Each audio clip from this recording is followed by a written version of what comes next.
बघू शकता तर इकडं चालू आहे दगडूशेठला जायची तयारी। तर बघा मी अशी मस्त मस्त साडी वेअर केलेली आहे पिंक कलर। तर हा कलर मला खूप आवडतो, म्हणजे खूप आवडतो।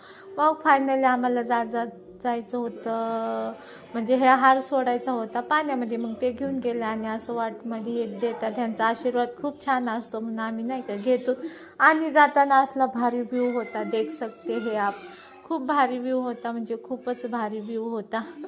तर मी असं फोनमध्ये कॅप्चर करत करत करत करत करत पुढं पोहोचत होतो असं मस्त। मला ही गाडी खूप आवडते, थार बघू शकता।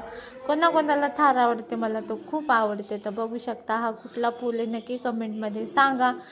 आणि मग इथं मी पाण्यात थार टाकला आणि लगेच गेलो बघा दर्शन घ्यायला। तर बघू शकता बाप्पा कसे भारी दिसत आहेत इथून।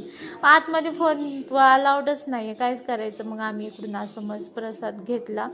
दर्शन झाल्यावर प्रसाद घेतला की घरी नेला मुलांसाठी। मग इकडं प्रसाद घेतला आणि असं थोडा वेळ बघा व्ह्यू कसा भारी वाटतोय। आणि प्रसाद घेऊन झालं की आम्ही निघालो घरी असा मस्त। हा माझ्या मुलीला खूप आवडतात पेढे म्हणून हा घरी घेतलो आणि थोडंसं फिरलो। आम्हाला थोडंसं सामान घ्यायचं होतं म्हणून आम्ही इथं पुण्यामध्ये गेलो होतो सिटीमध्ये, आणि इथून घेतली थोडंसं सामान घरासाठी। तर तुम्ही मोठ्या व्लॉगमध्ये बघितला असेल तर हा छोटा व्लॉग आहे बघा। असं मस्त मस्त इकडं डेकोरेशनचं सामान खूप भारी वाटत होतं। आणि आम्ही फायनली ह्या दुकानात गेलो आणि घेतलो आणि घरी आलो। घरी जात जात पोरांसाठी म्हटलं अशी मिसळ घ्यावी मस्त। हा येरवाड्यामध्ये स्पेशल मिसळ, आई सॉरी काय म्हणतात बाहेरचं जास्त नको म्हटलं, फक्त मी भेळच घ्यावी पोरांसाठी।